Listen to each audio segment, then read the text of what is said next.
Hey everyone, tonight we begin with the intoxicating world of Renaissance courtly romance, where a single glance across a candle-lit ballroom could spark a political crisis, and where your love life was literally a matter of international diplomacy. We're diving into what it was actually like to navigate the treacherous waters of attraction when every flutter of your fan was analysed by foreign ambassadors. So before you get comfortable, take a moment to like the video and subscribe, but only if you genuinely enjoy what I do here. And let me know in the comments where you're tuning in from and what time it is for you. It's always fascinating to see who's joining us from around the world. Now dim the lights, maybe turn on a fan for that soft background hum, and let's ease into tonight's journey together. You're 22 years old, impeccably dressed in silk that cost more than most people earn in a lifetime, and you're standing in the Palazzo Ducale watching the most eligible bachelor in all of Italy approach you across the marble floor. Your heart is racing, but not from romance, from sheer terror, because this isn't just about whether he likes you. This conversation could determine whether your family maintains their trade routes through Venice, whether your cousin gets that coveted position in the papal court, and whether your kingdom goes to war with France next spring. Welcome to Renaissance dating, where every romantic gesture was a chess move in a game where the stakes were literally life and death. You wake up at dawn in your freezing stone chamber.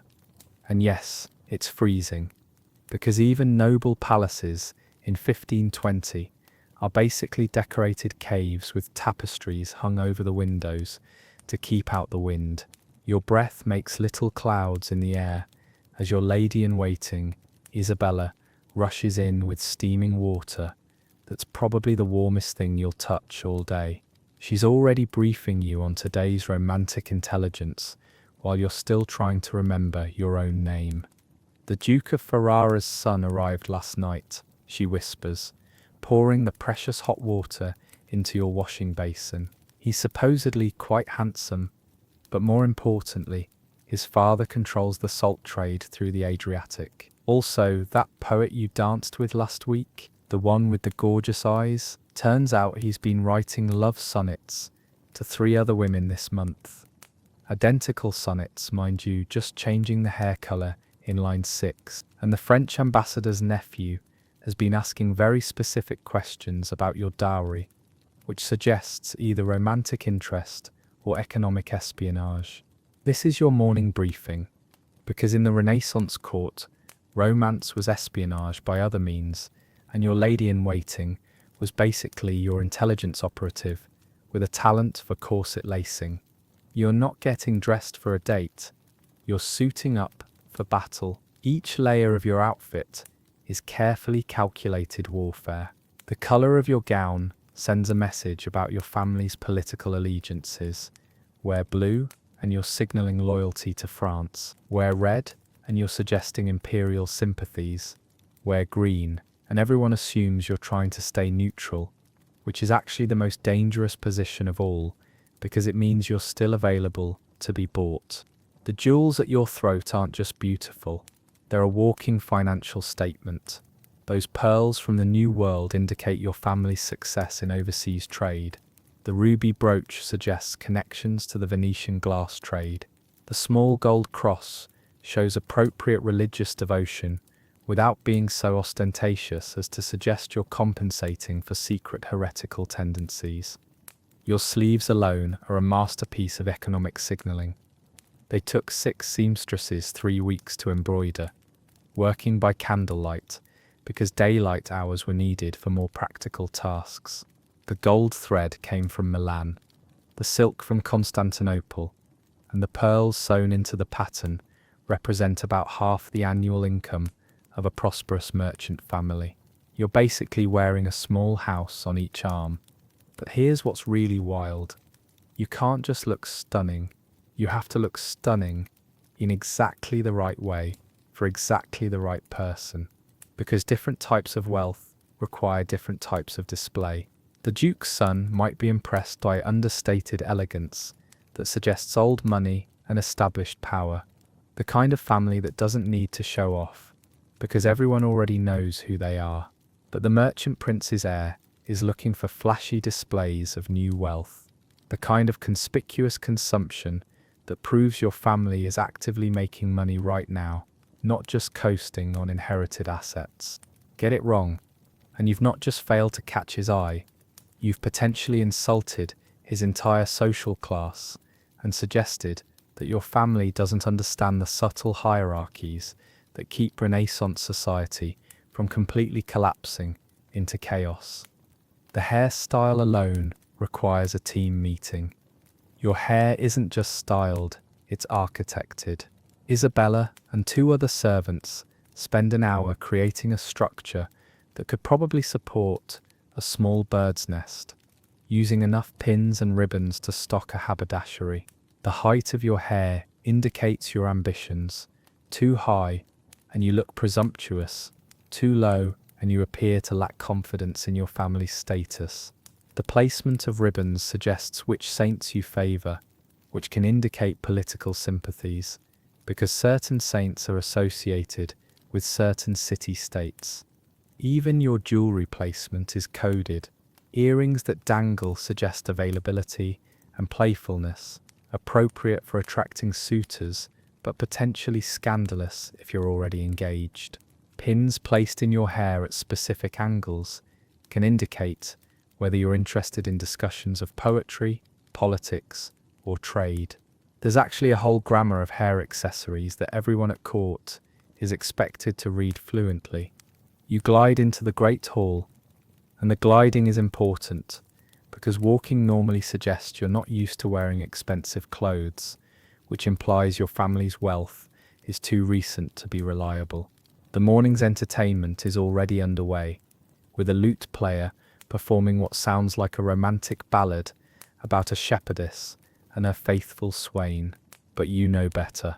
The lyrics are actually a coded message about grain prices and trade agreements between Florence and Naples. The story of the shepherdess losing her sheep translates to information about supply disruptions in the wool trade. The faithful swain finding her lost flock is code for new shipping routes that bypass the traditional middlemen.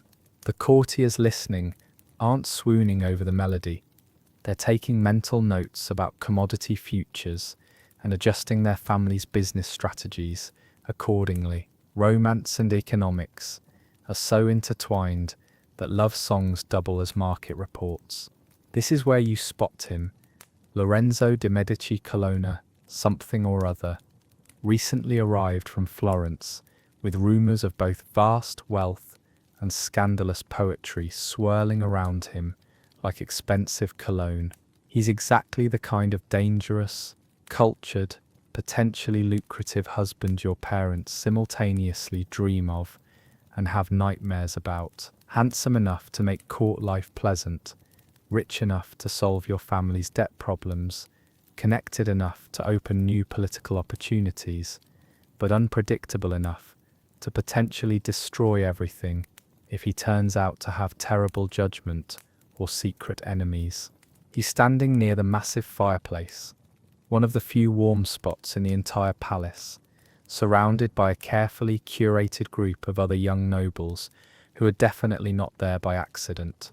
His positioning tells you several things. He's important enough to claim the best spot in the room, confident enough to hold court with others, but not so established that he doesn't need to actively network.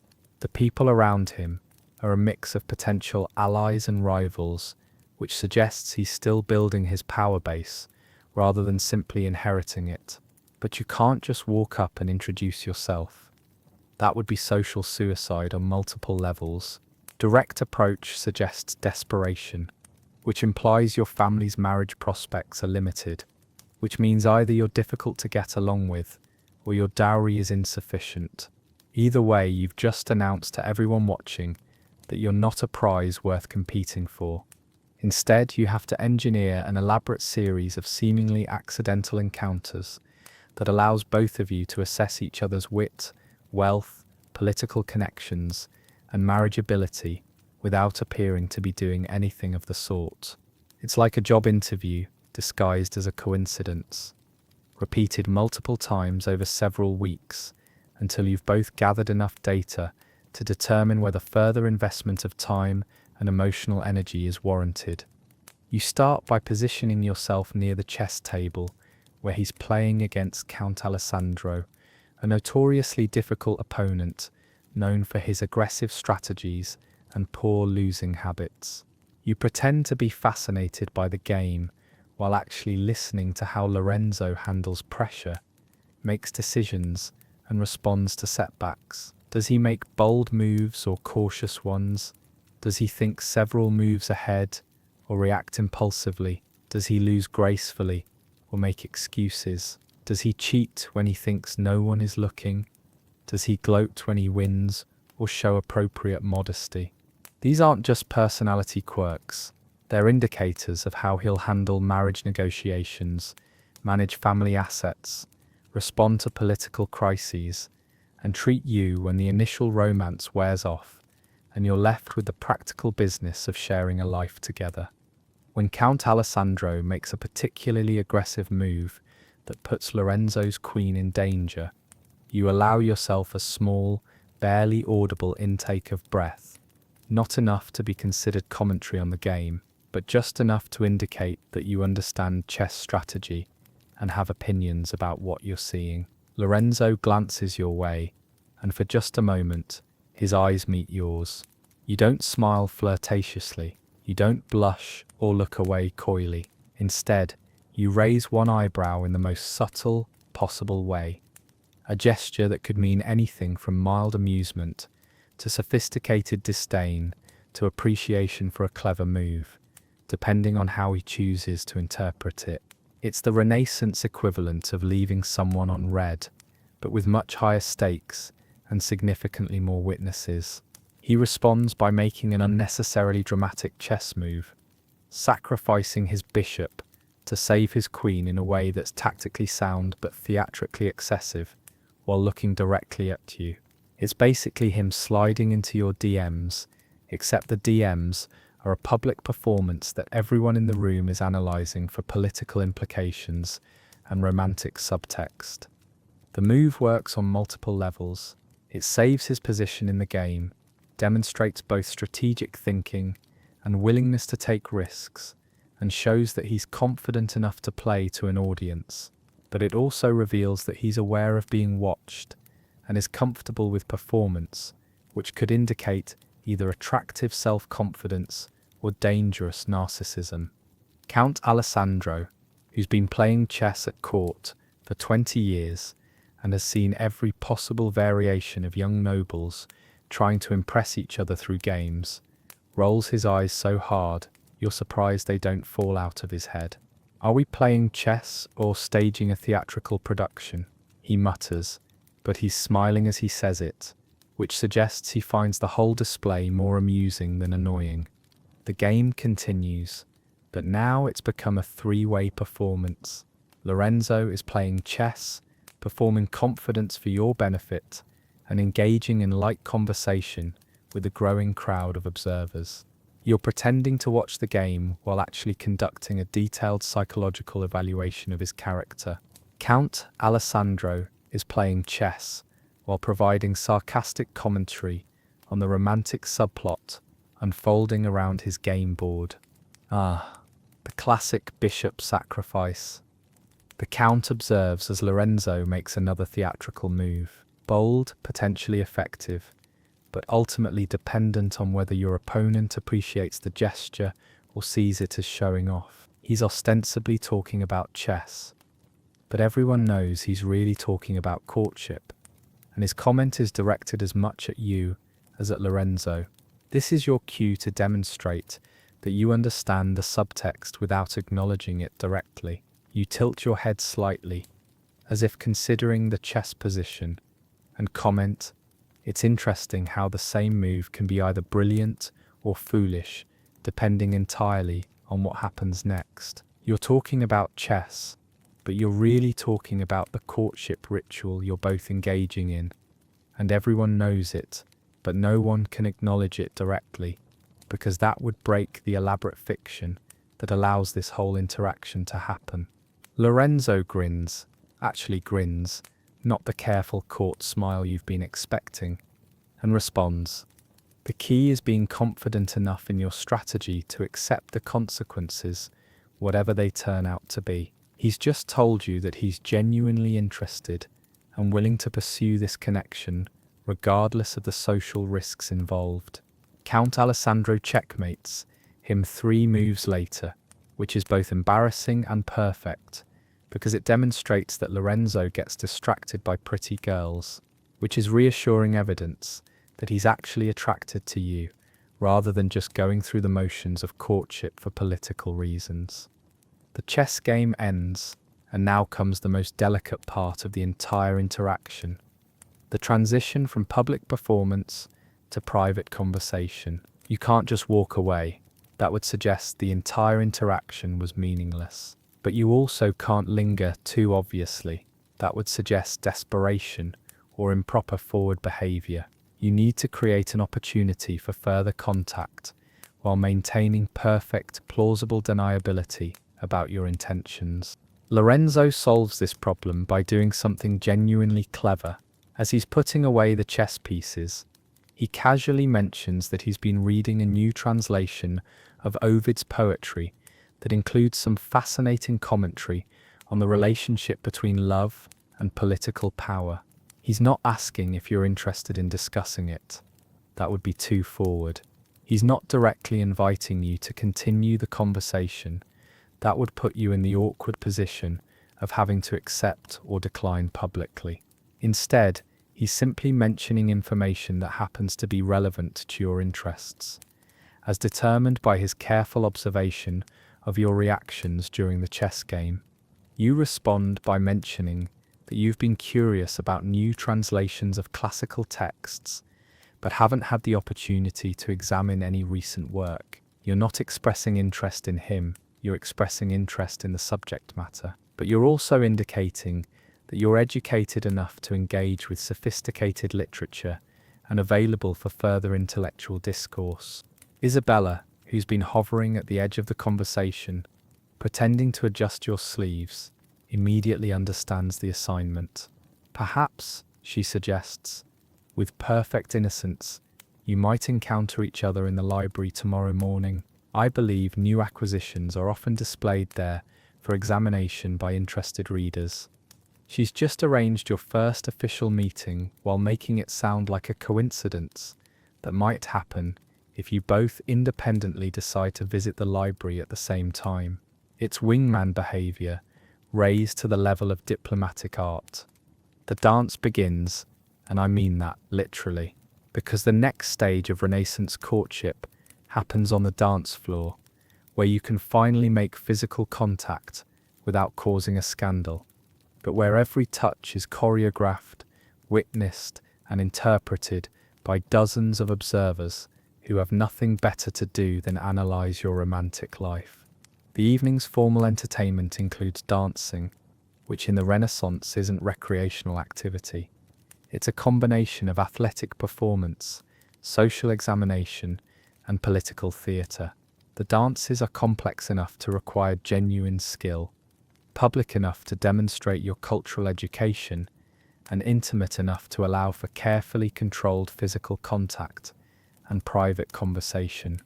You're dancing the pavane, which is stately and formal, and gives you just enough time between steps to conduct whispered conversations that are part flirtation, part job interview, and part international negotiation. The dance requires you to hold hands, make eye contact, and move in synchronized patterns while maintaining perfect posture and graceful expression. Basically, you're being tested on your ability to multitask under pressure while looking effortlessly elegant. The opening steps are simple enough that you can focus on conversation. Lorenzo asks about your family's holdings in Tuscany, not because he's interested in real estate, but because land ownership indicates political stability and long-term wealth. You inquire about his thoughts on the new import taxes being debated in the Venetian Senate, not because you care about trade policy, but because his answer will reveal his family's business interests and political connections. He compliments your Latin pronunciation when you quote a line from Virgil. You test his knowledge of classical poetry by referencing an obscure passage from Catullus. It's romantic in the way that merger negotiations are romantic, technically involving two people getting closer, but primarily focused on asset evaluation and risk assessment. The conversation is conducted in whispers, partly for intimacy and partly for privacy, but also because the physical demands of the dance mean you're both slightly out of breath and can't speak at normal volume without gasping. There's something oddly endearing about trying to conduct sophisticated literary discussion while concentrating on not tripping over your own elaborate skirts or stepping on your partner's expensive shoes. But then something magical happens. In the middle of all this calculated political theatre, you discover that Lorenzo is actually funny, not court jester funny, with prepared jokes and practiced timing, but genuinely witty in a way that suggests he sees through all this elaborate nonsense as clearly as you do. When you make a subtle joke about the absurdity of conducting romance like a trade summit, commenting that you're surprised no one has asked to examine each other's financial ledgers before committing to a second dance, he nearly breaks character laughing. His carefully maintained expression of polite interest dissolves into genuine amusement, and for a moment you're not two nobles performing courtship for political purposes. You're just two people who find each other genuinely entertaining. This is dangerous territory, because genuine attraction in a Renaissance court is like bringing a real sword to a ceremonial duel, technically more effective, but completely against the rules and potentially catastrophic for everyone involved. The pavan requires a series of turns and bows that separate you temporarily from your partner, and during one of these interludes, you notice that other dancers are watching you both with the focused attention of scientists observing an experiment. Your interaction with Lorenzo has become entertainment for the entire court, which means it's also become political intelligence that will be reported to various family members, advisors, and foreign ambassadors before the evening is over. Lady Catherine de' Rossi, whose own daughter is currently negotiating marriage with a German prince, catches your eye during a turn and gives you a look that clearly communicates, "I see what you're doing and I approve of your technique, but remember that everyone else is watching too, so don't get carried away." It's an entire conversation conducted through facial expression alone. When the dance brings you back together with Lorenzo, he's clearly been having similar thoughts about the political implications of your mutual attraction. "It's remarkable," he says quietly, "how something as simple as enjoying someone's company can become so complicated when other people are involved. You realize that you're both in the same impossible situation, genuinely interested in each other as people, but trapped in a system where personal feelings are luxury items that most people can't afford, and that even the wealthy can only indulge in very carefully." The pavan ends with a final bow that allows for one last moment of eye contact and a brief, formal touch of hands.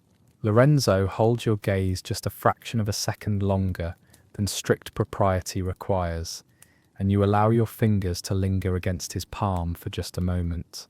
It's the most intimate contact you've had with another person in months, and it's happening in front of 50 witnesses who are all taking notes.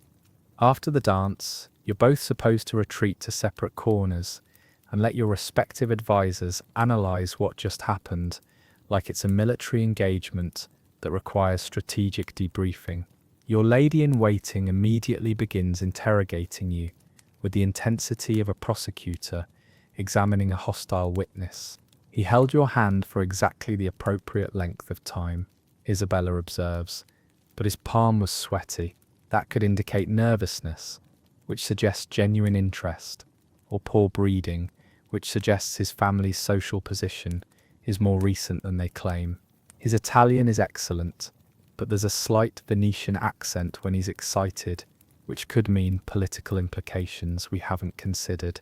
And did you notice that his shoes are expensive, but not ostentatious? That suggests either promising financial restraint or a deliberate attempt to hide the true extent of his wealth. She's been watching your interaction with the focused attention of an intelligence analyst, noting details you weren't even aware of, and drawing conclusions about everything from his family's political loyalties to his personal character based on his dancing technique and conversation topics. Meanwhile, across the room, Lorenzo's valet is giving him a similar interrogation about your jewelry, your conversation topics, your dancing ability, and whether you seemed appropriately impressed by his casual mention of his family's banking connections in Florence and Rome. This is the courtly equivalent of having your friends analyze every text message, except the analysis determines not just whether you'll get a second date, but whether your family's business relationships will prosper, whether certain political alliances will be strengthened or weakened, and whether the delicate balance of power in Italian politics will be affected by your personal compatibility. The letters begin the next morning, delivered by servants, who are definitely not just servants, but also intelligence operatives for their respective employers. But these aren't love letters in any sense you'd recognize today. They're elaborate literary exercises designed to showcase education, cultural sophistication, and poetic ability, while revealing absolutely nothing about actual feelings or intentions.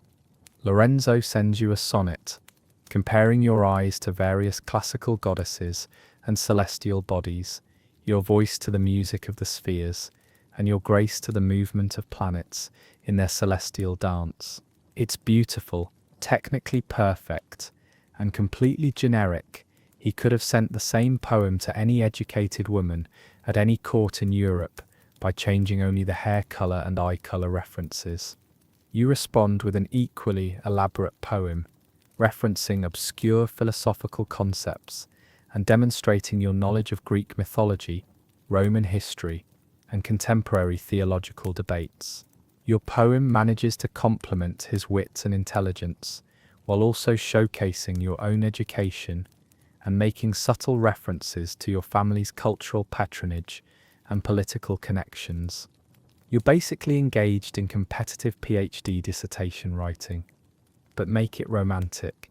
The real communication happens in the margins, literally, because while the main text of your letters is flowery nonsense that could be published in court literary magazines without causing scandal, you're writing tiny notes in the spaces between lines, using codes and references that only someone with your specific educational background would understand. This is where you actually tell each other what you think about politics, books, current events, and whether you find this whole elaborate dance as ridiculous as it appears. Your secret marginalia correspondence reveals that Lorenzo has read the same banned political treatises you have, that he shares your skeptical views about certain court officials, and that he's as frustrated as you are by the impossibility of having a genuine conversation in public without every word being analysed for diplomatic implications. You're falling for each other's minds, but you have to hide it inside performances of falling for each other's social status and marriage prospects. The gifts start arriving, carried by an increasingly elaborate network of servants, messengers, and intermediaries who are all absolutely aware of the subtext of everything they're delivering. But forget flowers and chocolates. Renaissance courtship gifts are strategic communications disguised as romantic gestures. Lorenzo sends you a beautifully illuminated book of poetry, bound in leather and decorated with gold leaf. It seems lovely and thoughtful until you examine it more closely and realize it's actually a catalogue of his family's artistic patronages and cultural connections. The poems were written by artists his family supports. The illuminations were created by craftsmen who work exclusively for the Medici banking network.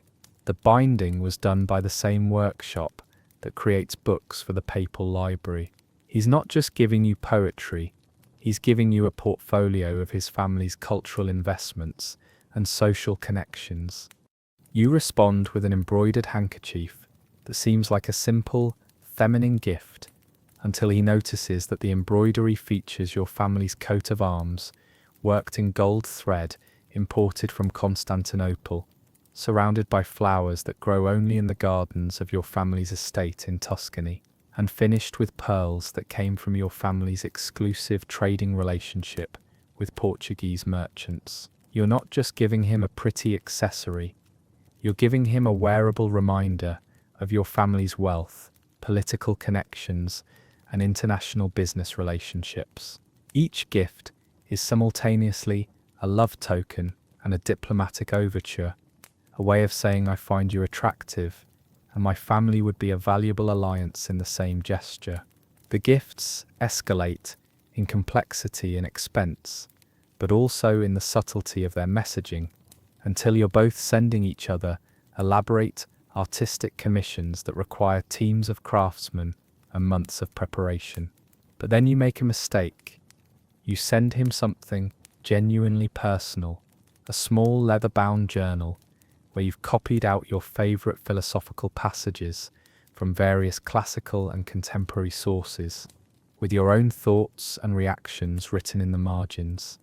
It's the kind of gift that reveals your actual personality, your real intellectual interests, and your honest opinions about everything from Aristotelian ethics to contemporary political theory. The scandal this causes among your advisors is immediate and intense. Isabella actually clutches her pearls when she sees what you've sent. You've shown him your private thoughts. She hisses, pacing around your chamber like a caged animal. What if he shares them with his advisors? What if he disagrees with your interpretations of Aristotle and decides you're not intellectually compatible? What if your political opinions are incompatible with his family's business interests? What if he thinks you're too intellectual for a woman and decides you'd be difficult to manage as a wife? You've basically sent him nudes, except the nudes are your intellectual opinions, and the scandal is that someone might discover you have a mind of your own that operates independently of your family's political positions. The waiting period for his response is excruciating. 3 days pass with no word, during which Isabella alternates between reassuring you that he's probably just taking time to compose a thoughtful reply and warning you that he might be consulting with his advisors about whether your intellectual independence makes you unsuitable for marriage negotiations. His response arrives on the 4th day, delivered by his personal valet rather than a regular messenger, which immediately signals that whatever he's sent is too sensitive for normal channels. When you break the seal with trembling hands, you discover he sent you his own journal, in return, pages and pages of his genuine thoughts about art, politics, philosophy, religion, and the absurdity of conducting romance, like international diplomacy. Reading it feels more intimate than any physical encounter you could imagine, because in a world where everyone performs their personalities for political purposes, seeing someone's real thoughts is the ultimate vulnerability.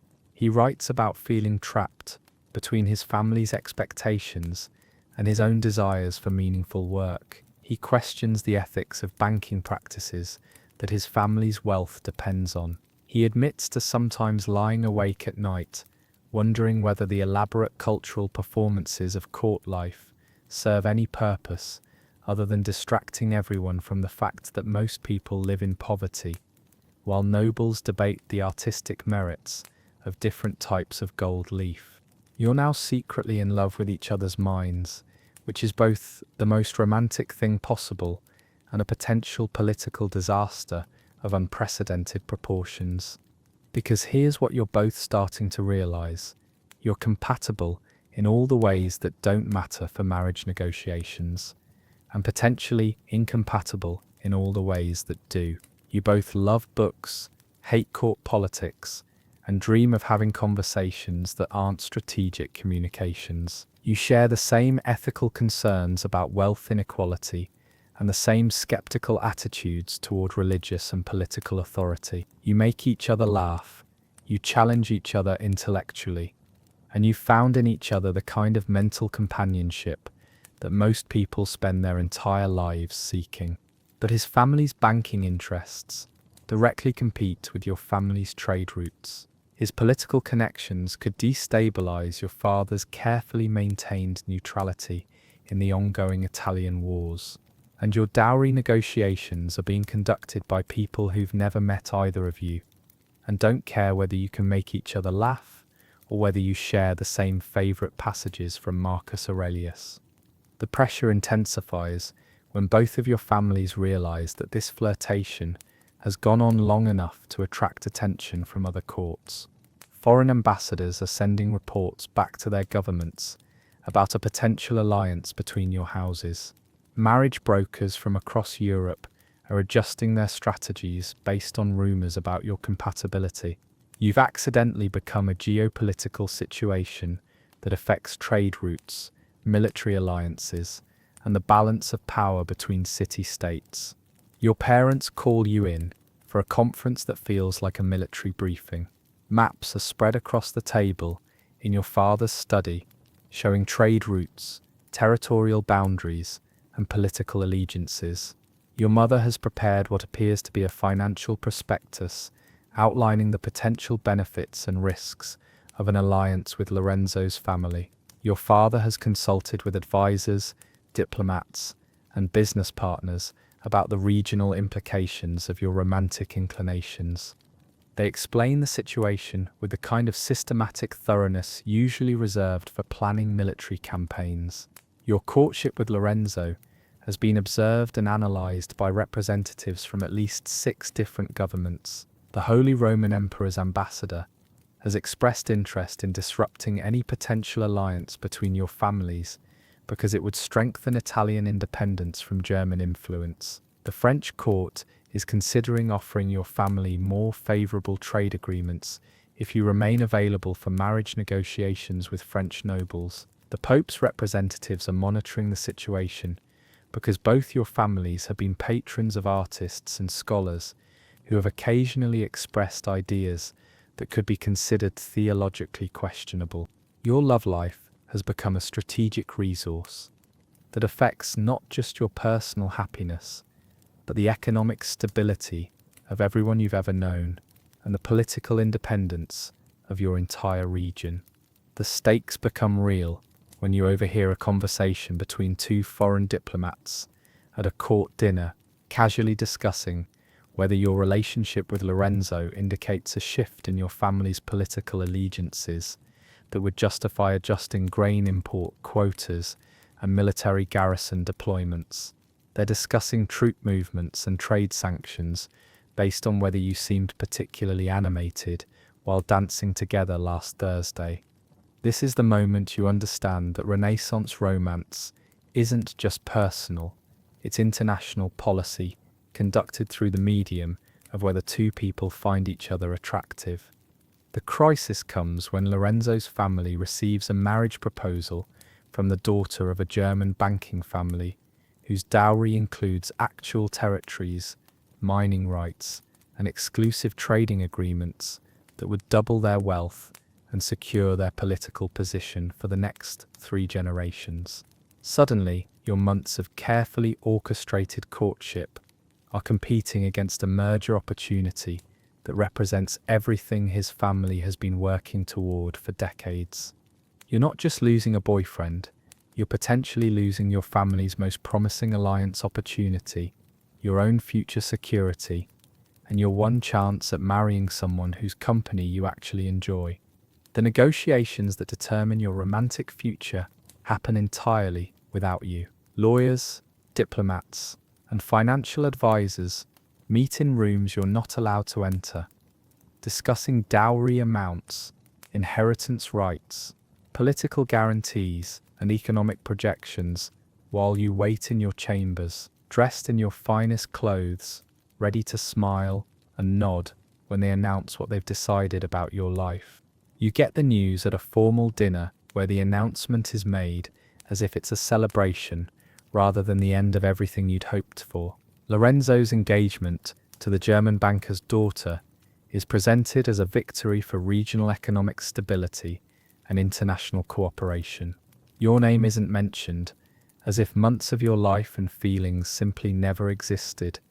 But the story doesn't end there, because this is the Renaissance, where political marriages are business arrangements and actual emotional connections find ways to survive around the edges of official relationships.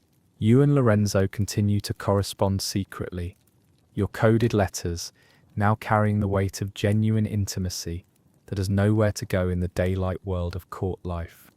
You become experts at the most sophisticated form of emotional communication ever invented, the ability to convey deep affection and intellectual connection through seemingly innocent discussions of poetry and philosophy, while maintaining the public pretense that you're merely family friends with shared cultural interests.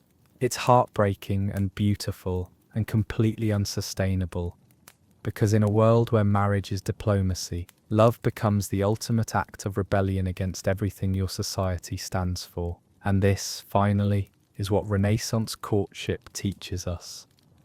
About the relationship between love and power, that the freedom to choose who you love is actually the freedom to choose who you become.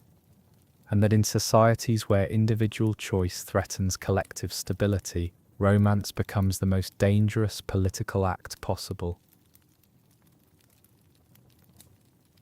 You're standing in the grand laundry chamber of a Venetian palazzo in 1650, holding what might be the most expensive piece of fabric in the entire city, a collar of Flemish lace so intricate that it took 3 women 6 months to create, so delicate that breathing on it too hard could destroy a week's work, and so valuable that it's literally worth more than the house you grew up in. Your hands are shaking slightly, not from the cold morning air, but from the absolute terror of what you're about to attempt, ironing it without turning it into an expensive pile of ash.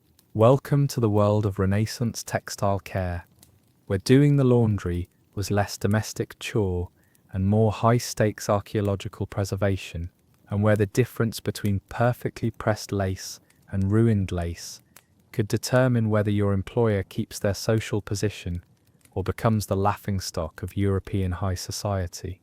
You've been working in the households of wealthy Venetian merchants for 3 years now, but you still wake up every morning with a knot in your stomach, because today could be the day you make a mistake that costs more money than your family will see in a lifetime.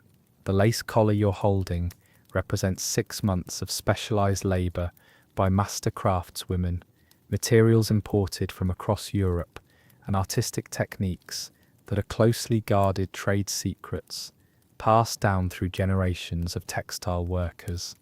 Your name is Francesca, you're 19 years old, and you've become the go-to person for impossible textile challenges because you have something that most people lack: the patience to spend 12 hours on a single piece of fabric and the steady hands to work with materials so fragile they can be destroyed by a moment's carelessness.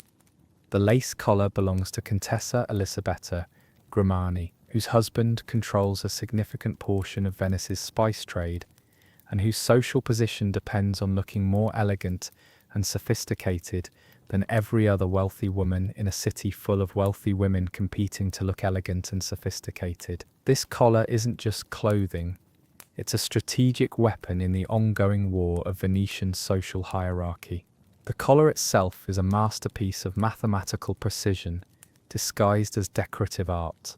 The pattern involves over 300 individual motifs, each connected to the others through a network of delicate threads that form geometric patterns so complex they require architectural planning. The lace makers who created it had to keep detailed drawings and notes to remember how all the pieces fit together, because one mistake in the middle of the process would require starting over from the beginning.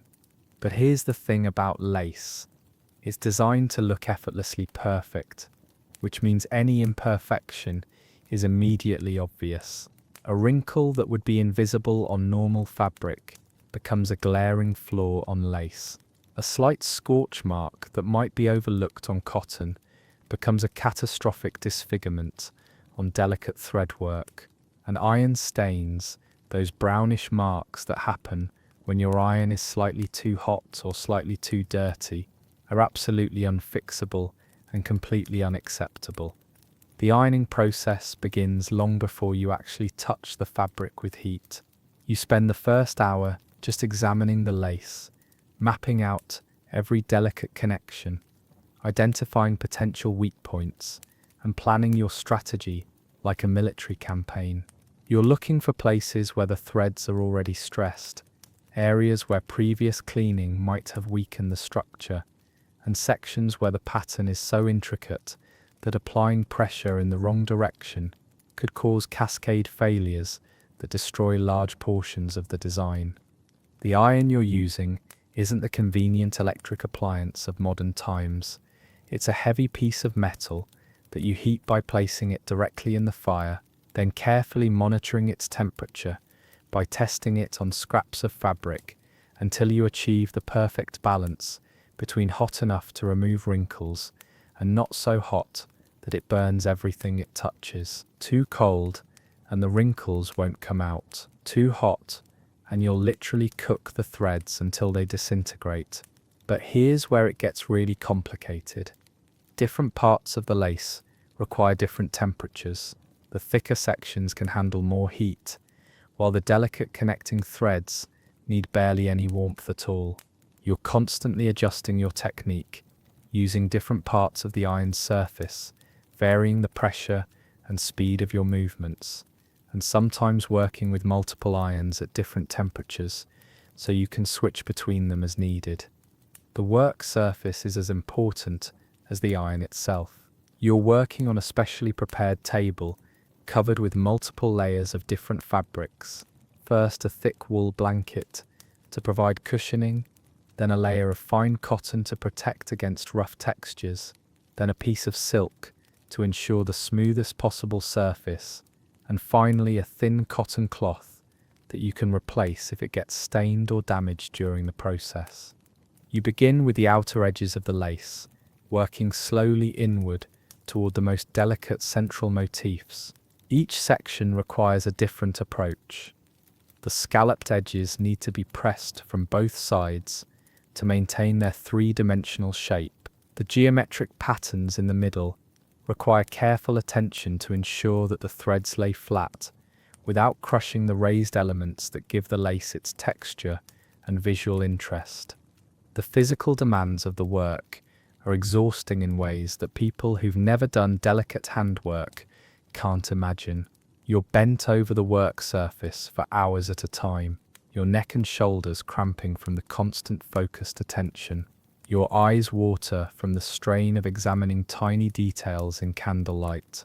Your hands develop a permanent slight tremor from the tension of maintaining perfect control over heavy tools while working with gossamer thin materials.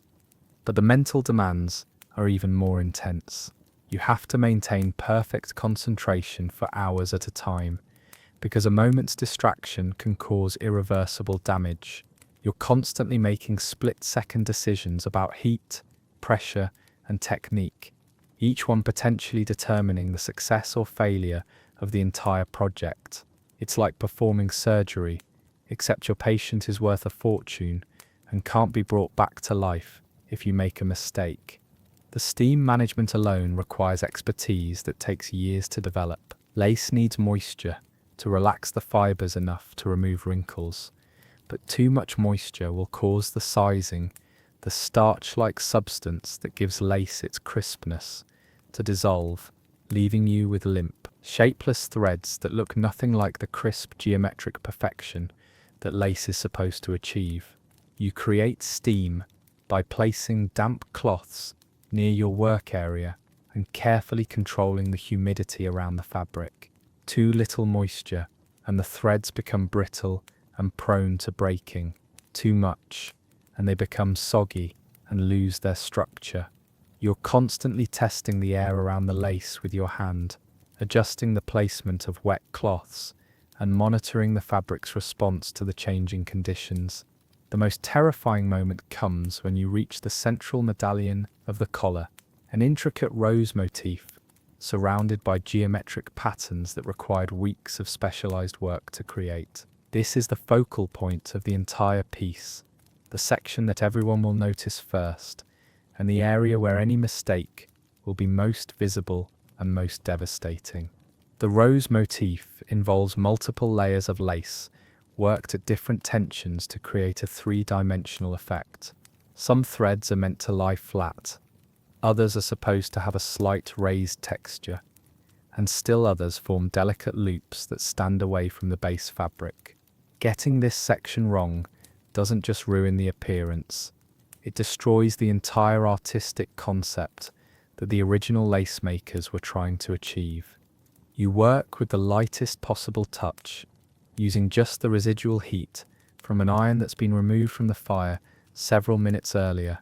You're not really pressing the fabric so much as encouraging it to remember its intended shape, using warmth and gentle pressure to help the threads settle into their proper positions. The process requires you to constantly rotate the piece, working from different angles to ensure that you're not putting stress on any single area for too long. You're using different parts of the iron, the tip for precise work on small details, the flat surface for broader areas, the edge for getting into corners and crevices, where the pattern creates small pockets and folds. Halfway through the central medallion, disaster almost strikes. You notice a slight discoloration on one of the threads, not quite brown enough to be a scorch mark, but definitely darker than it should be. Your heart stops as you realize that either your iron was slightly too hot, or there was some invisible residue on the fabric that reacted to the heat. You immediately stop working and examine the area more closely. The discoloration is barely visible, but in the world of high-end textiles, barely visible flaws are completely unacceptable. The Contessa will notice it immediately, and worse, so will every other wealthy woman who sees her wearing it. In a society where social status depends on perfection, almost perfect is the same as ruined. But here's where experience and skill make the difference between a competent textile worker and a master craftsperson. You've seen this problem before, and you know a technique that might be able to fix it without causing further damage. You prepare a solution of distilled water and a tiny amount of white wine vinegar applied to the affected area with a brush made from a single rabbit hair. The acidic solution can sometimes neutralize the chemical reaction that causes discoloration, but it has to be applied in exactly the right concentration and removed at exactly the right moment, or it will cause worse damage than the original problem. You work with hands that are surprisingly steady despite your racing heart, applying microscopic amounts of the solution and immediately blotting it away with clean silk cloth. The process has to be repeated several times, with careful drying between applications and constant monitoring to ensure that the treatment isn't affecting the surrounding threads. After 20 minutes of the most stressful work you've ever done, the discoloration fades to the point where it's barely detectable even under close examination. It's not perfect, but it's acceptable, the kind of minor flaw that might be overlooked in candlelight, and will certainly be invisible to anyone who isn't specifically looking for problems. The relief you feel is overwhelming, but you can't celebrate yet because you still have 2 hours of detailed work ahead of you. The experience has taught you to be even more careful with the remaining sections, checking and double-checking the temperature of your iron, taking more time between each section to ensure that no heat buildup occurs. The final hour is spent on what's called finishing work, going over the entire piece with the coolest possible iron to ensure that every thread is lying perfectly flat, that all the geometric patterns are crisp and clearly defined, and that the overall shape of the collar matches the intended design. This is detail work that requires perfect lighting, perfect tools, and perfect technique. You're working by the light of 6 candles, arranged around your work surface, because this level of precision is impossible in daylight. You need the focused, controllable illumination that only candle flame can provide. The flickering light helps you see the texture and dimensionality of the lace, revealing shadows and highlights that show whether each section is properly shaped. The physical toll of the work becomes obvious as you near completion. Your back aches from hours of bending over the work surface. Your eyes burn from the strain of focusing on tiny details. Your hands are cramped from maintaining precise control over heavy tools. But the mental satisfaction of successfully completing such a challenging task more than compensates for the physical discomfort.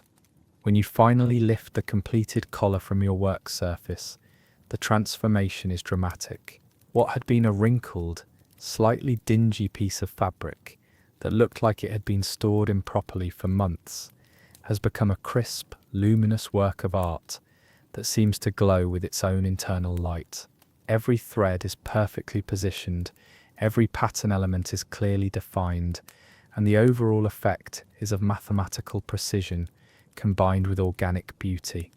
But your work isn't finished yet. The collar now has to be prepared for storage and transport, which requires almost as much care as the ironing process itself. You wrap it in layers of silk tissue paper, supporting every fold to prevent creasing, and place it in a specially prepared box lined with materials that will protect against moisture, dust, and physical damage. The Contessa receives the finished piece the next morning, and her response tells you everything you need to know about the quality of your work. She examines the collar with the focused attention of someone who understands exactly how difficult and valuable such work is, running her fingers along the edges to check for proper crispness, holding it up to the light to examine the clarity of the patterns, and testing the flexibility of the most delicate sections. Perfect, she says finally. And that single word represents not just approval of your technical skill, but recognition that you've successfully preserved and enhanced a work of art that represents months of specialized labor and considerable financial investment. But the real test comes 2 weeks later, when the Contessa wears the collar to a formal reception attended by every important family in Venice. You're not present at the event, but you hear about it from other servants who work for families that were in attendance.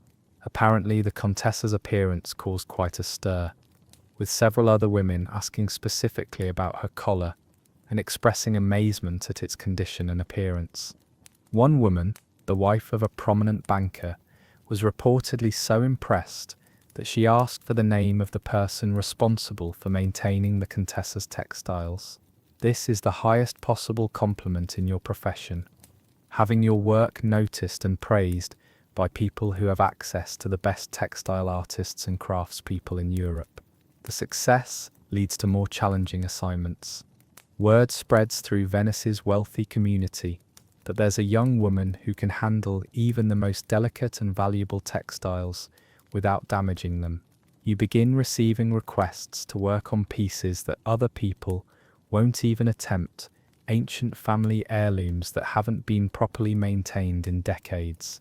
Experimental new lace designs that push the boundaries of what's technically possible, and pieces damaged by previous attempts at cleaning or repair.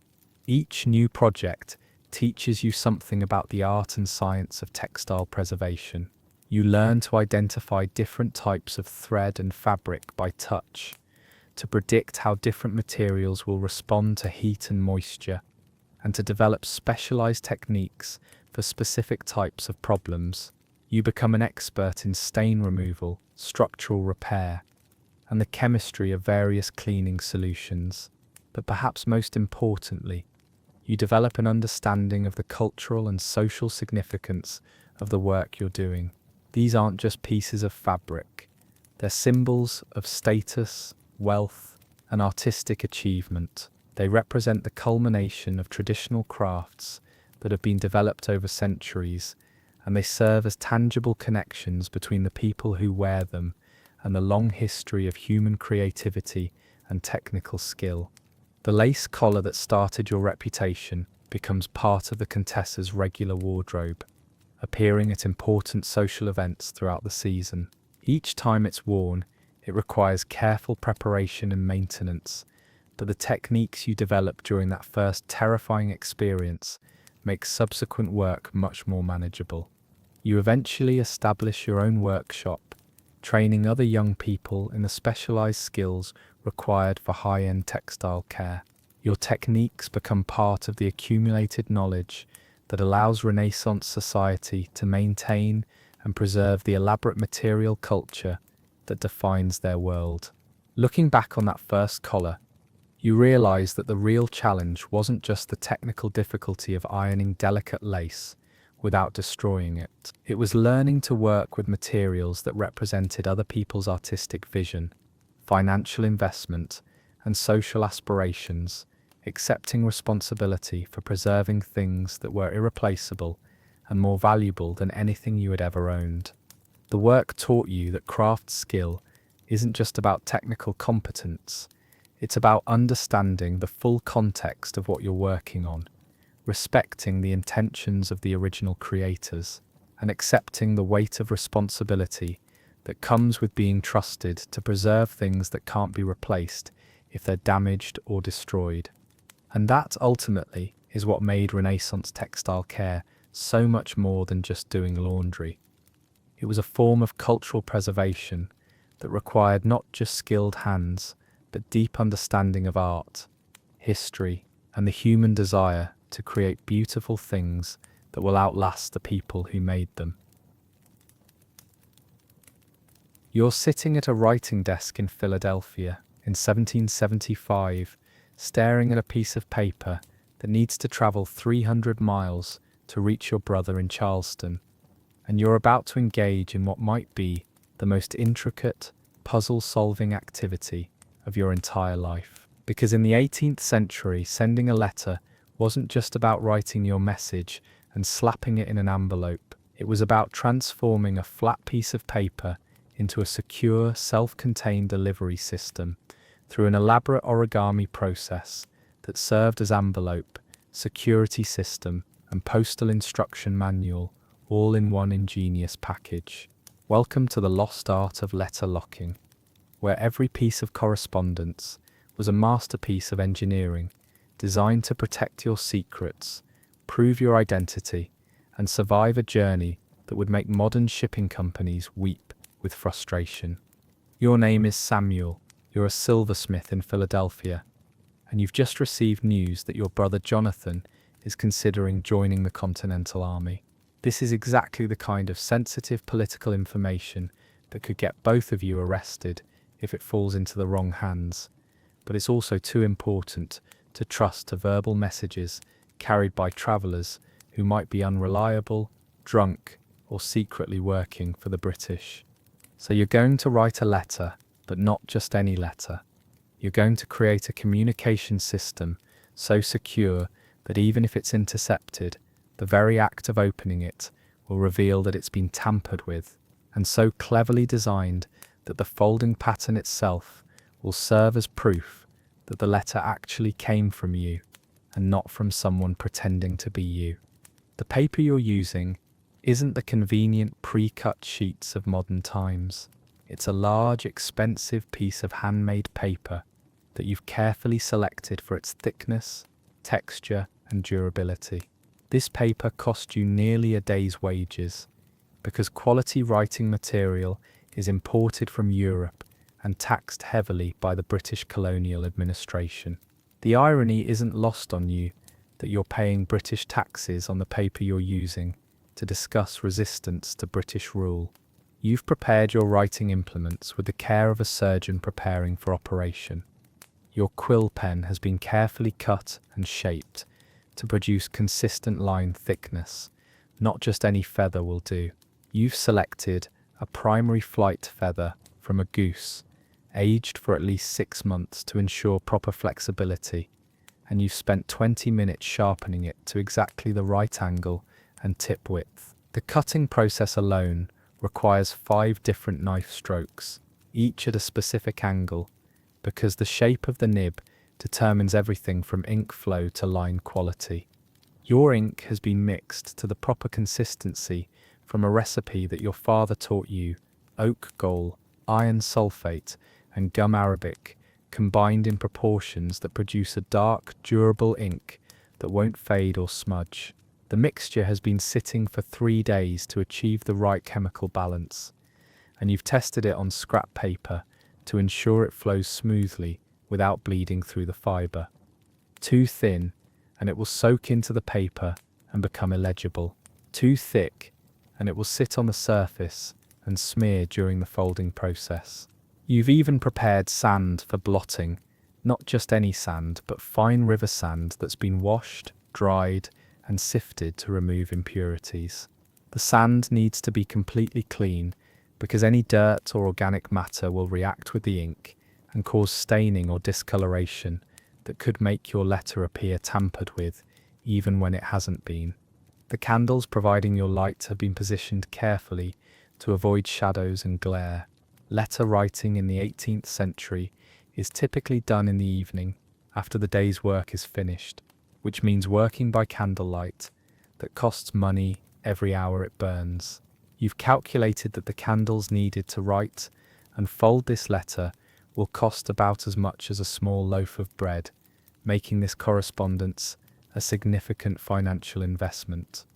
The letter itself has to be written with the folding pattern in mind. You can't just write normally and then figure out how to fold it afterward.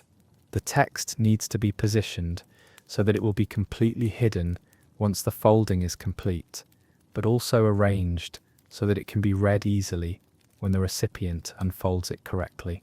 This means planning the layout like an architect designing a building, with measurements and spacing calculated to accommodate folds that haven't been made yet.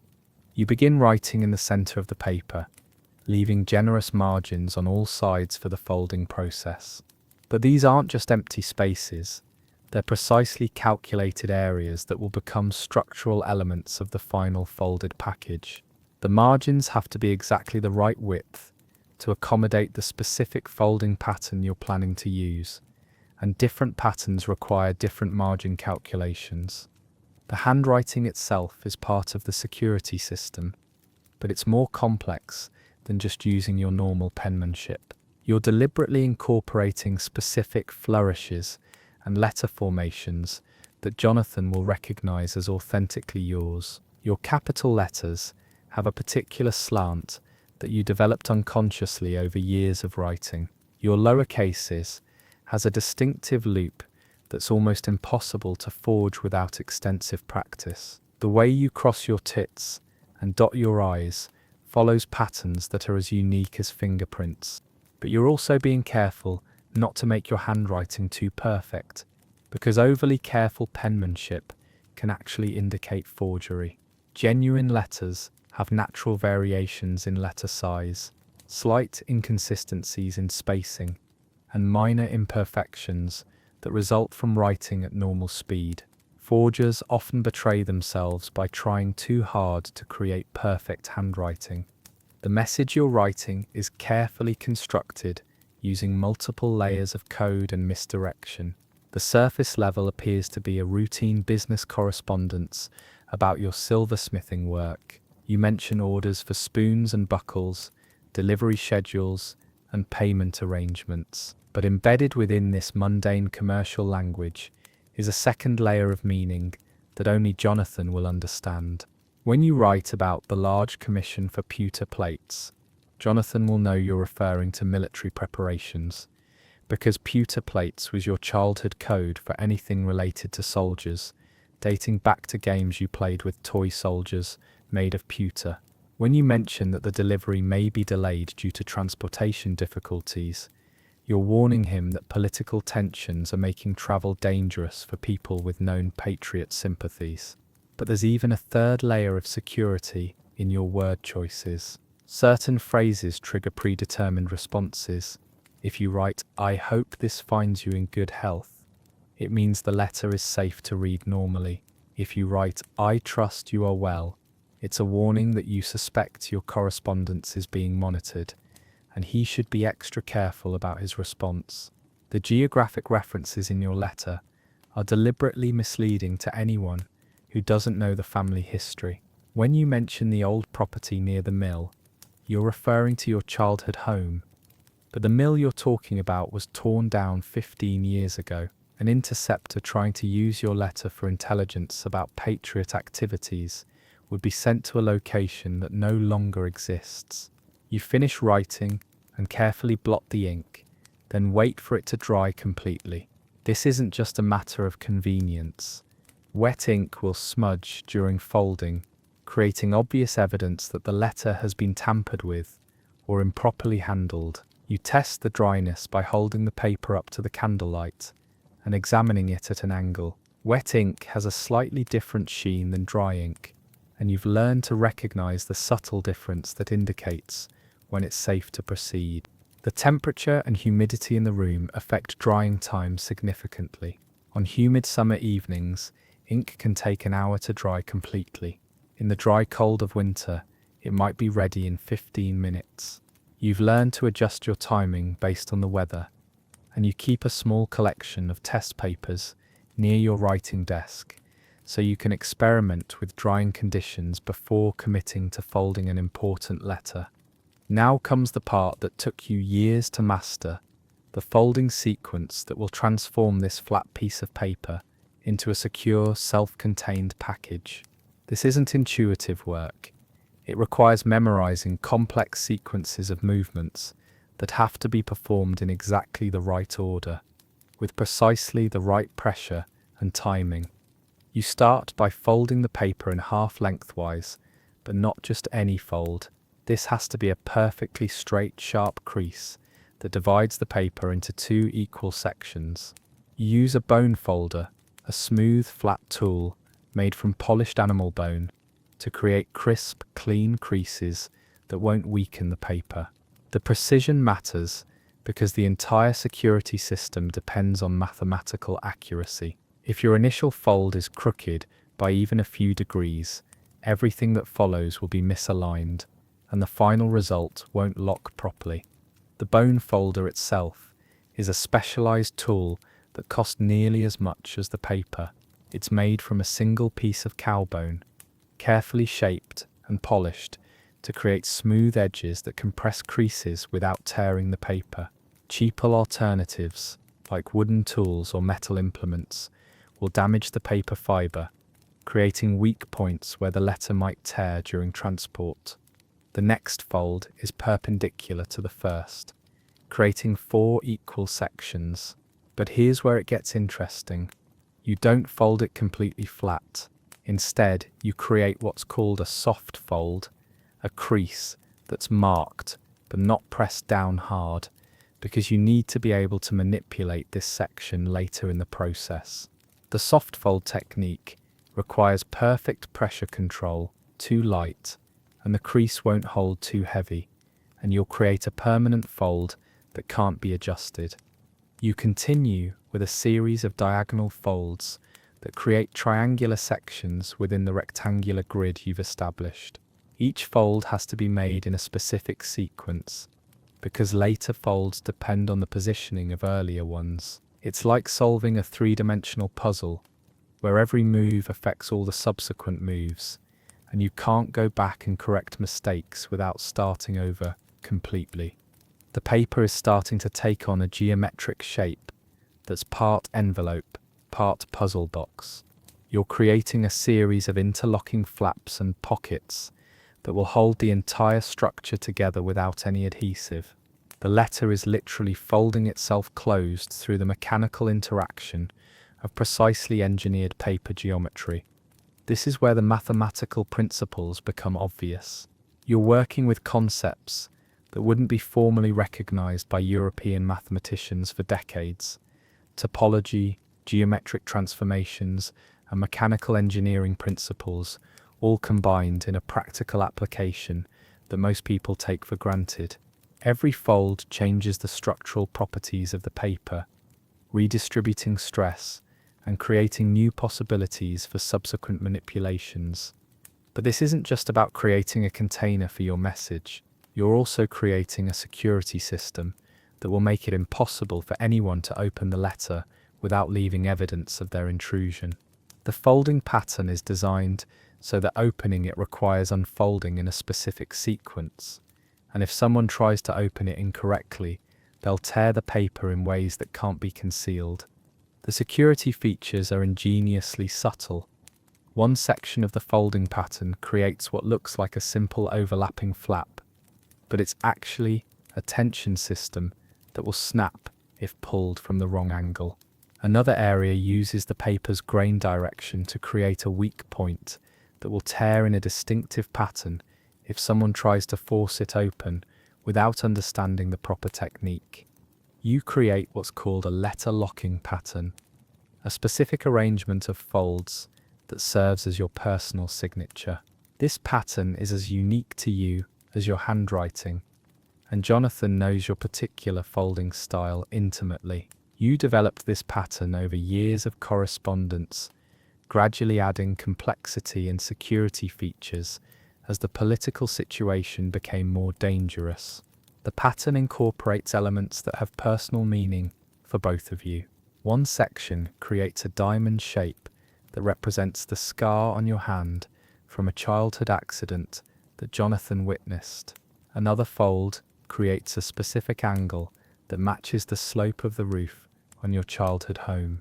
These aren't just decorative elements, they're authentication features that would be impossible for a forger to replicate without knowing your family history in intimate detail. Anyone trying to intercept and reseal your letter would have to figure out not just how to open it without damage, but how to refold it in exactly the same pattern, which is nearly impossible unless they know the specific sequence you habitually use. Even if they manage to copy your handwriting and forge your message, they would betray themselves through their inability to recreate your folding technique. The most crucial part of the process is creating the locking mechanism itself. You fold one corner of the paper into a small triangle, then tuck it through a slit that you've carefully cut in another section of the folded letter. This cut has to be made with surgical precision, too small, and the locking tab won't fit through too large, and the lock won't hold securely. The cutting tool you use is a small, sharp knife that you've modified specifically for paperwork. The blade has been ground to a precise angle and polished to prevent snagging on the paper fibers. Making the cut requires steady hands and perfect control, because you're cutting through multiple layers of folded paper simultaneously, and the cut has to align perfectly with the folding pattern. The triangular tab that serves as the lock is engineered to work in only one direction. It slides through the slit easily when inserted correctly, but attempting to pull it out requires force that will tear the tab before it releases. This creates a physical lock that holds the entire structure together, but can only be opened by pulling the triangular tab in exactly the right direction with exactly the right technique.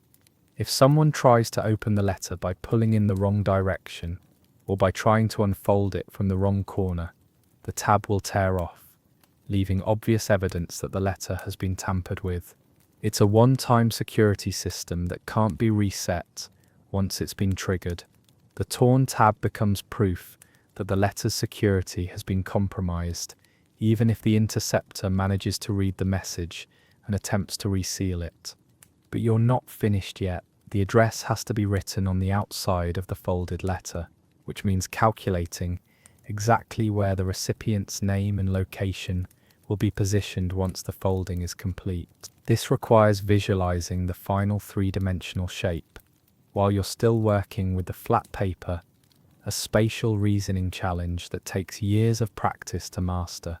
You write Jonathan's name and address in your best formal handwriting on what will become the exterior surface of the folded letter, but the positioning is critical.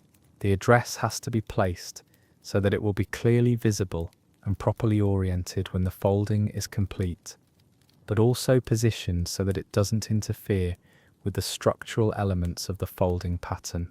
The address itself contains additional security information. You include Jonathan's full name, but you spell his middle name in the old family style that only relatives would know. You reference landmarks near his home that have personal significance but would be meaningless to strangers. You even include the date, using a calendar system that your family has traditionally used, counting from your father's birth year rather than from the standard Christian calendar.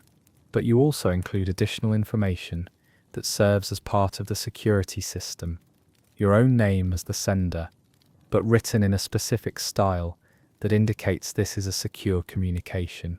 Your normal signature for business correspondence is different from your signature for family letters, which is different again from your signature for sensitive political communication. Jonathan will know immediately from the style of your signature what level of security and urgency to assign to this letter. The final step is applying your personal seal, but not with wax, because wax seals can be removed and reapplied by skilled forgers who have access to heated sealing wax and knowledge of seal carving techniques. Instead, you use a technique called paper sealing, where you make a small cut in the paper and fold a tab through it, creating a seal that can only be broken by tearing the paper itself. This paper seal incorporates a small piece of colored thread that you've embedded in the fold. The thread is a specific color and thickness that Jonathan will recognize, and it's positioned so that removing it will damage the folding pattern in ways that can't be repaired. Even if someone manages to open the letter without triggering the main locking mechanism, they won't be able to replicate the thread seal without access to your specific materials and techniques. You step back and examine your handiwork. What started as a flat piece of paper with writing on it has been transformed into a compact, geometrically complex package that looks almost like a small piece of abstract sculpture. The letter is now completely self-contained, with no need for separate envelopes, adhesives, or external packaging. The folded letter is remarkably compact, about 1/3 the size of the original paper, but also much stronger and more durable than the flat sheet you started with. The folding pattern has created a rigid structure that can withstand considerable abuse without compromising the security features or damaging the message inside. But the real test of your folding skill will come when the letter reaches its destination. Jonathan will immediately examine the folding pattern to verify that it matches your usual technique. He'll check that the locking mechanism is intact and hasn't been tampered with. He'll verify that the paper seal with its embedded thread is properly positioned and undamaged. Only after he's satisfied that the letter is authentic and secure will he begin the careful process of unfolding it to read your message. The unfolding process is almost as complex as the folding.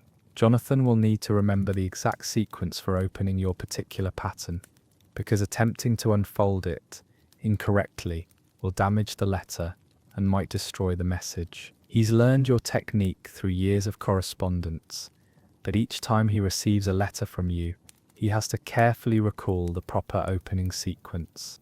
The journey your letter will take is a harrowing adventure that would destroy most modern mail. It will be carried by a series of riders, wagons and boats, stuffed into saddlebags with other mail and cargo, loaded onto ships, where it will be exposed to salt spray and humidity, and handled by dozens of postal workers who are paid by the volume of mail they can transport, not by how carefully they treat each individual piece. The postal system of 1775 is a chaotic network of private carriers, government routes, and informal arrangements that depends entirely on the physical durability of the mail itself. Letters are bundled together with rope, packed into leather bags that offer minimal protection from weather, and transported by people whose primary concern is speed and efficiency rather than careful handling. Your letter might spend days in a saddlebag bouncing along rough colonial roads, weeks in the hold of a ship being tossed around during storms, or hours in a warehouse where it's exposed to rain, snow, and temperature extremes that would destroy less carefully prepared correspondence. The folding pattern you've created is designed to survive all of this abuse while maintaining its security features and protecting the message inside. The geometric structure distributes stress evenly across the paper, preventing any single point from bearing too much pressure. The interlocking folds create a resilient package that can be compressed, twisted, and jostled without falling apart. The multiple layers of folded paper create insulation that protects the inner message from moisture and temperature changes. But the letter also has to survive more than just physical abuse. It needs to resist tampering attempts by people who might intercept it during transport. British authorities are actively monitoring colonial correspondence for evidence of seditious activity, and they've developed techniques for opening and resealing letters without obvious detection. Your folding pattern is specifically designed to defeat these tampering attempts. The security features are subtle enough that casual inspection won't reveal them, but sophisticated enough that even skilled interceptors will have difficulty opening the letter without triggering obvious evidence of tampering. The combination of physical locks, structural weaknesses, and hidden authentication features creates a security system that's much more effective than simple wax seals or basic folding techniques.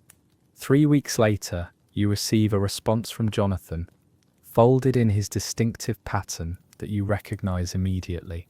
His technique is slightly different from yours. He prefers diagonal locks where you use triangular tabs, and his address lettering has a particular flourish that's impossible to forge. The letter has survived its journey intact, the security system uncompromised, and the message safely delivered. But more importantly, the folding pattern itself tells you that Jonathan received and understood your message. His response incorporates specific folding elements that serve as coded replies to your original questions.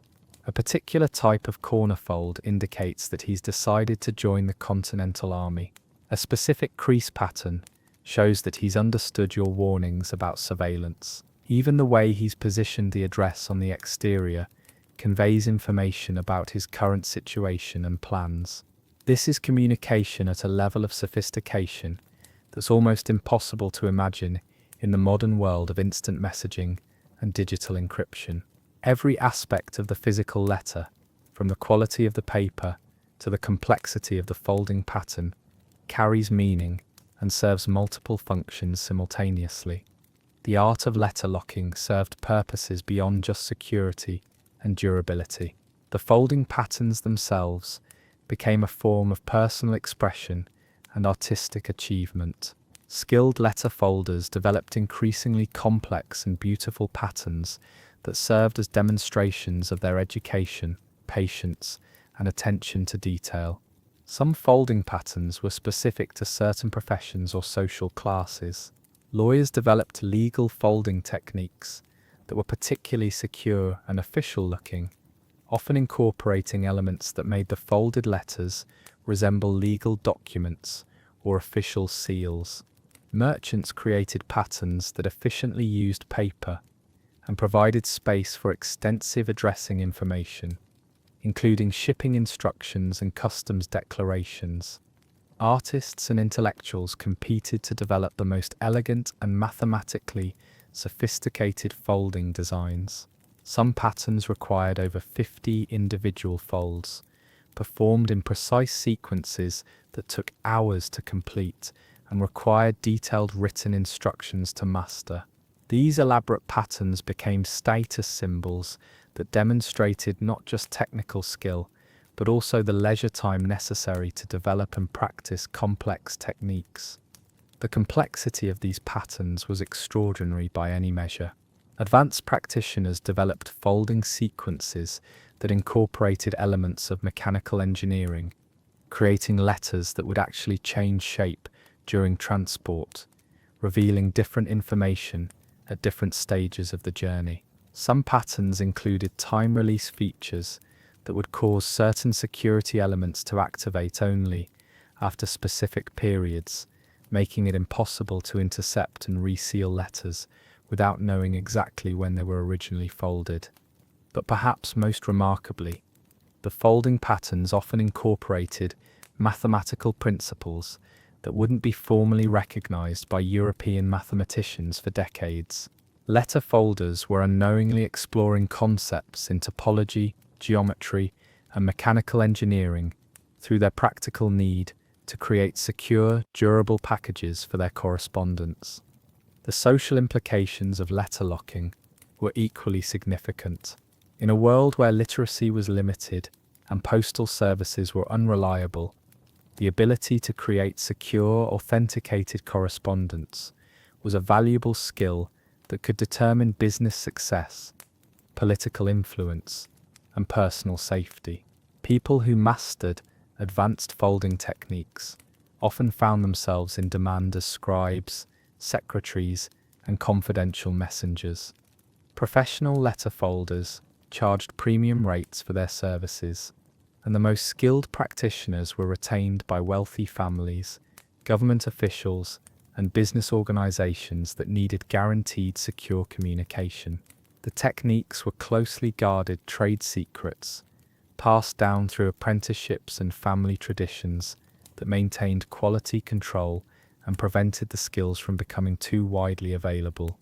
The decline of letter locking began in the early 19th century with the development of reliable postal services, pre-manufactured envelopes, and improved adhesives. Suddenly, it became easier and cheaper to simply stuff a letter into a ready-made envelope than to spend time creating a custom-folded package. The Industrial Revolution made mass-produced envelopes available at prices that made hand-folding economically obsolete for most correspondents.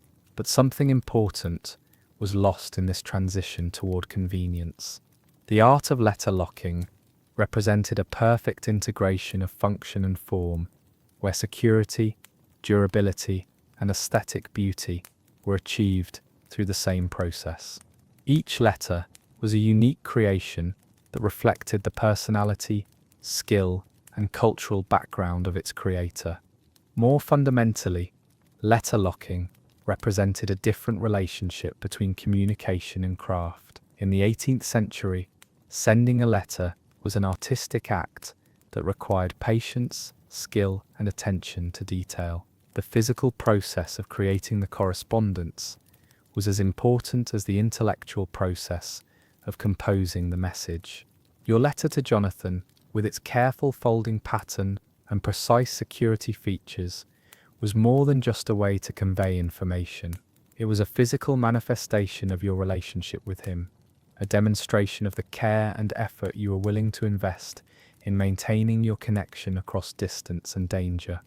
The folding pattern itself became part of the message, a wordless communication that conveyed your concern for his safety, your respect for the importance of what you were telling him, and your commitment to maintaining the security of your correspondence, despite the political dangers of your time.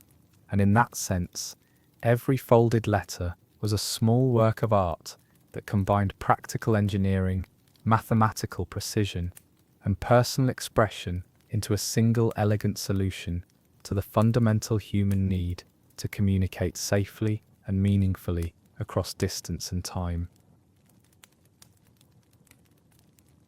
You're standing in a meadow outside Cambridge in 1847, holding a perfectly ordinary maple leaf in your trembling hands, and you're about to add it to what might be the most mysterious collection in all of Victorian England. This leaf, unremarkable to anyone else, just another bit of autumn debris, is about to become specimen number 1847 in a catalogue that has consumed 15 years of your life, cost you your inheritance, destroyed your marriage, and earned you a reputation as the most dedicated madman in the entire scientific community. Your name is Algernon Whitmore, you're 43 years old, and you have just catalogued your 2000th leaf without being able to explain to anyone, including yourself, exactly why you're doing it. Welcome to the world of obsessive Victorian collecting. where the line between scientific inquiry and complete mental breakdown was thinner than the specimens you're pressing between sheets of blotting paper, and where the most profound discoveries often came from people who couldn't articulate what they were looking for until long after they'd found it. The leaf in your hands is a sugar maple, Acer saccharum, collected at 2:47 in the afternoon on October 15th, 1847, from the third branch on the eastern side of a tree, approximately 40 feet from the river path. You know this because you've recorded everything, absolutely everything, about every leaf you've collected since that first oak leaf you picked up in your garden 15 years ago, for reasons you still can't adequately explain. You have notebooks filled with measurements, sketches, pressed specimens, and detailed observations about weather conditions, soil composition, surrounding vegetation, and the precise time and location of each collection. You have developed your own classification system that goes far beyond the standard botanical taxonomy, incorporating variables that no other scientist has ever considered worth documenting. You measure not just length and width, but the exact angle of every major vein, the precise color variations across the surface, the flexibility of the stem, the texture of the leaf margin, and the way light passes through the tissue when held up to the sun. You record the sound each leaf makes when crumpled, the way it responds to pressure, how quickly it dries, and whether it retains its shape when pressed. But most mysteriously, you've started noticing patterns that you can't quite articulate, but can't ignore. Certain leaves seem to cluster together in ways that don't match any known botanical relationships. Some specimens exhibit characteristics that appear to correlate with specific weather patterns from weeks before they were collected. You've begun to suspect that leaves might be recording information about their environment in ways that traditional botany doesn't recognize. This morning, like every morning for the past 15 years, you woke up with an irresistible compulsion to go out and find leaves. Not just any leaves, specific leaves that you somehow know you need to collect, even though you can't explain how you know or why you need them. It's as if the leaves are calling to you, and you've long since stopped trying to resist the pull. Your wife Margaret left you 3 years ago, taking the children and most of your remaining money. She couldn't understand why you were spending your inheritance on an apparently pointless hobby that kept you away from home for days at a time, and filled your study with thousands of dried plant specimens that served no obvious purpose. "It's just leaves, Algernon," she said during your final argument. "They're everywhere. What could you possibly learn from collecting so many of them?" You couldn't answer her question then, and you still can't answer it now, but you know, with a certainty that defies rational explanation, that what you're doing is important. The patterns you're seeing in your collection are telling you something significant about the natural world, something that no one has ever noticed before, something that might change everything if you can just figure out what it means. The scientific community has been politely ignoring your work for years. Your papers submitted to botanical journals are rejected with form letters, suggesting that you focus on more conventional research methodologies. Your presentations at scientific meetings are attended by curious onlookers who treat your work as an amusing curiosity rather than serious scholarship. You've been labelled an eccentric collector whose obsession with leaves has crossed the line into what polite society calls natural philosophy, taken to unhealthy extremes. But you persist, driven by something deeper than scientific curiosity. Every morning, you wake up knowing exactly where you need to go to find the leaves you need to collect that day. It's not conscious knowledge.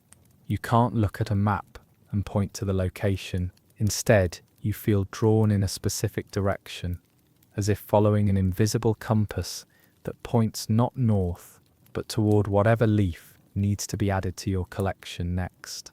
Today's expedition has brought you to this meadow where you've never been before. Following a pull that led you across 3 counties and through terrain that would have been impossible to navigate without the strange certainty that you were going in the right direction. The maple leaf in your hands was growing on a tree that you somehow knew would be here, even though you'd never seen this place before, and had no logical reason to believe such a tree would exist in this location. You examine the leaf with the focused intensity that has become second nature over 15 years of collecting. The surface is slightly mottled with what appears to be a mineral deposit, but the pattern is too regular to be natural weathering. The veins show stress patterns that suggest the tree experienced drought conditions, but the leaf size and colour indicate adequate water supply. There are tiny holes that might be insect damage, but they're positioned in a way that seems almost deliberate, like a code written in a language you don't recognise.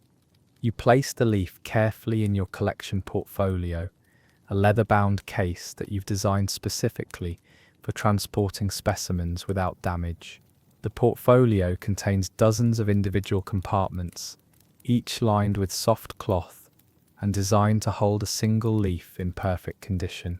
You've spent more money on these portfolios than most people spend on furniture, but they're essential for maintaining the integrity of your specimens during transport. Back in your study, you begin the meticulous process of cataloguing your new acquisition. You measure the leaf with calipers accurate to fractions of millimeters, recording 13 different dimensional measurements that you've determined are essential for proper classification. You make detailed sketches showing the vein patterns, color variations, and any unusual features. You note the exact time and location of collection, weather conditions, and your observations about the surrounding environment. But then you do something that no other botanist in England is doing. You place the leaf in your master arrangement, a vast display that covers the walls of your study and represents 15 years of systematic collecting. The arrangement isn't organized by species or geographic location or any conventional scientific taxonomy. Instead, it follows patterns that you've discovered through years of careful observation but can't quite explain in words.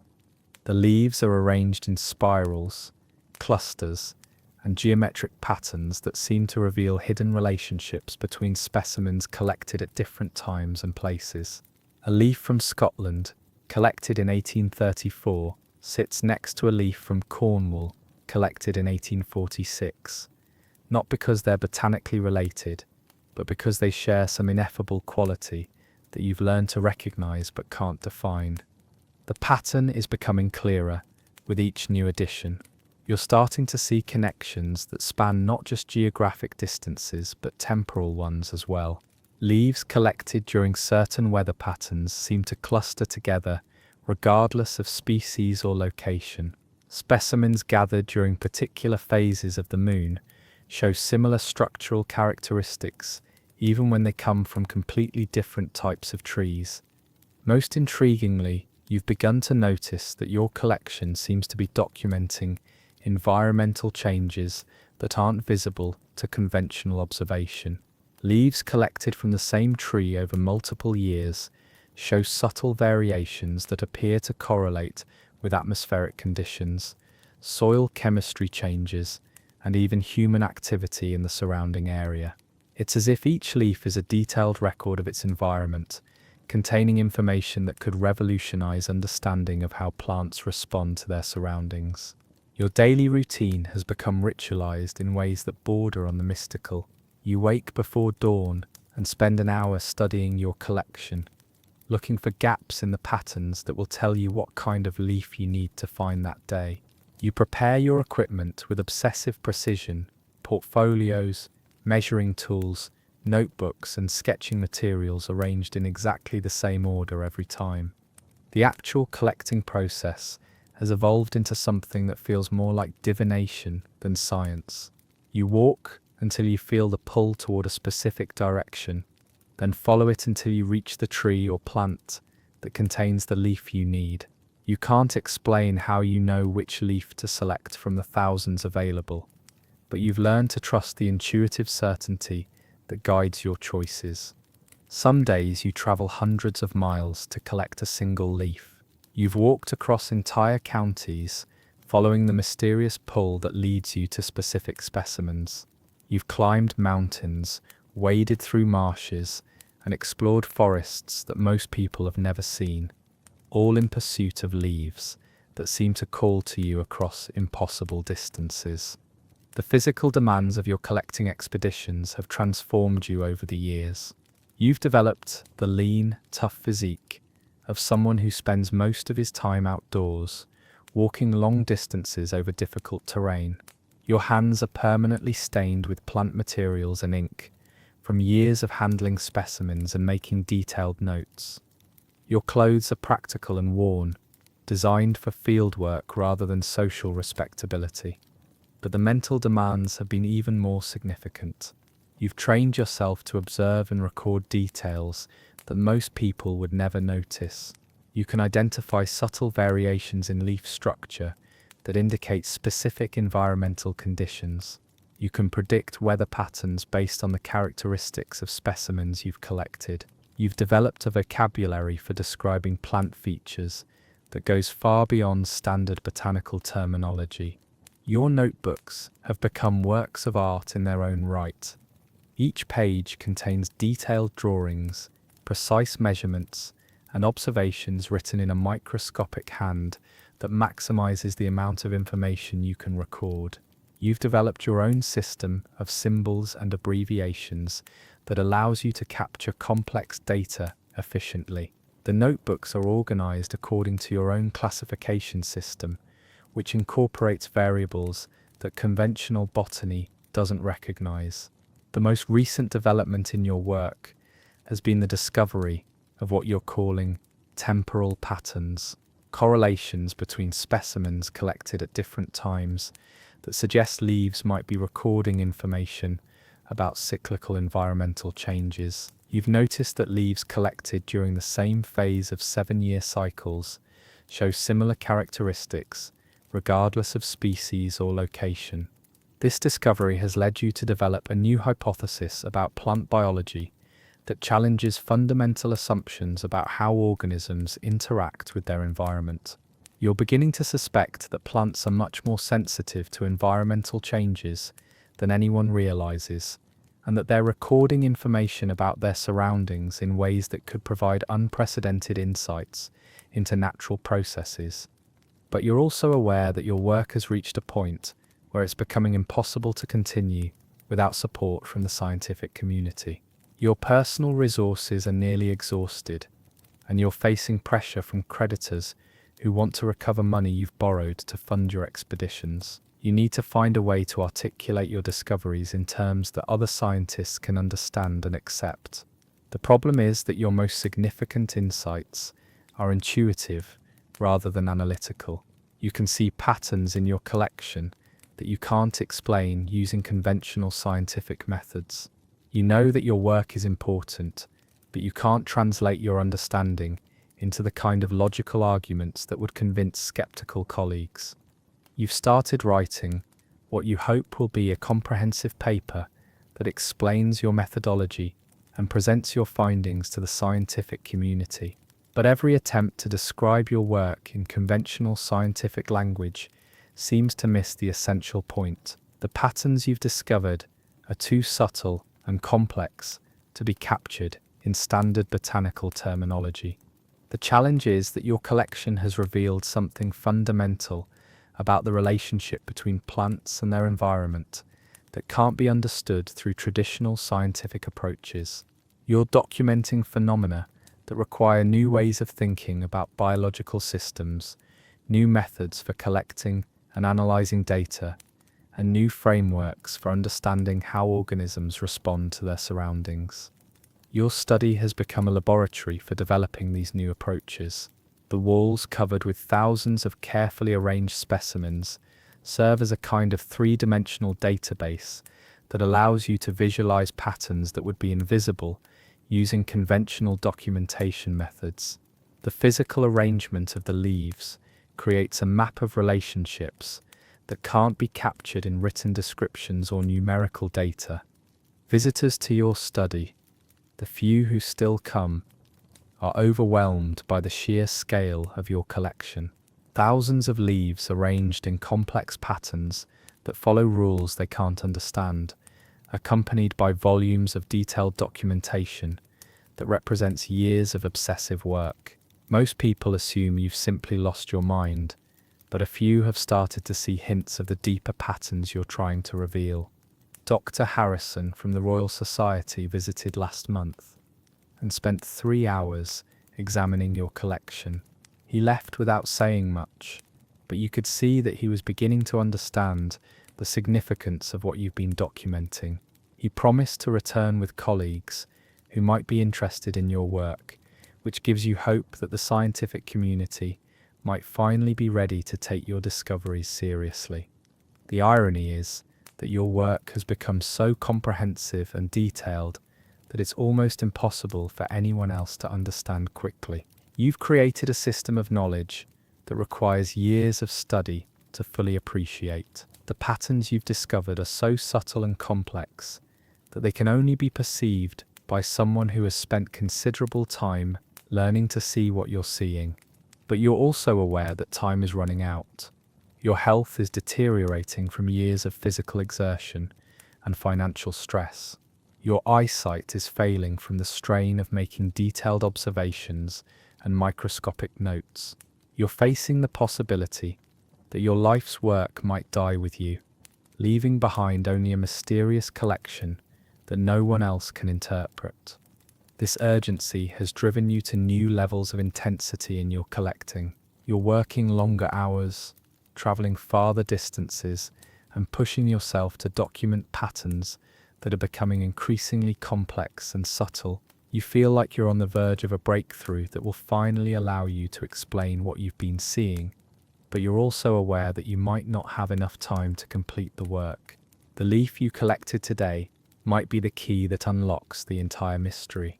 As you place it in your collection, you notice that it completes a pattern that you've been unconsciously building for years.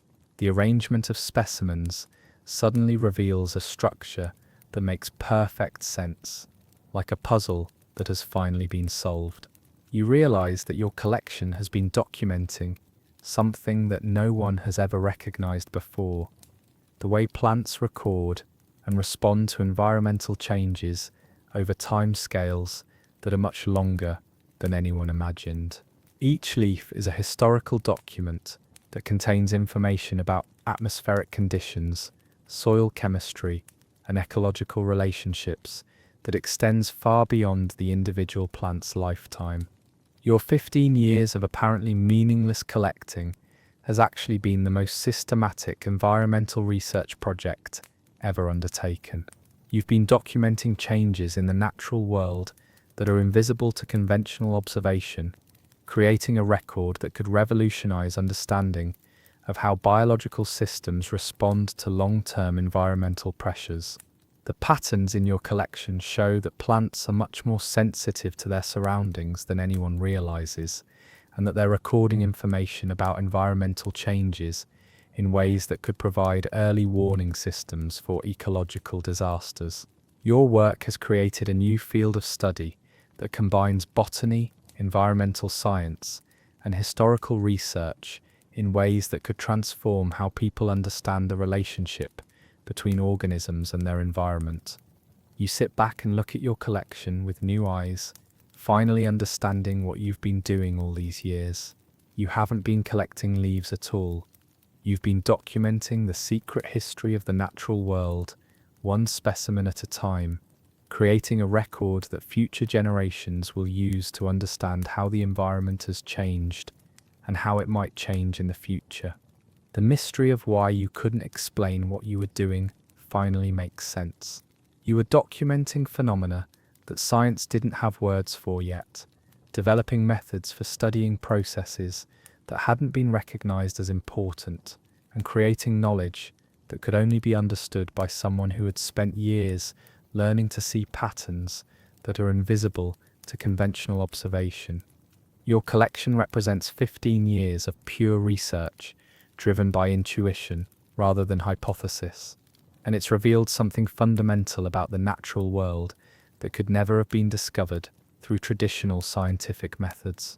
You've created a new way of understanding how plants and their environment interact over time, and your work will eventually be recognized as one of the most important contributions to environmental science ever made.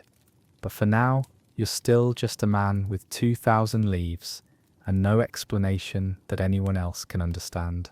Tomorrow you'll wake up knowing exactly where you need to go to find the next specimen, and you'll follow that mysterious pull once again, adding one more piece to the vast puzzle that has consumed your life and might just change the world.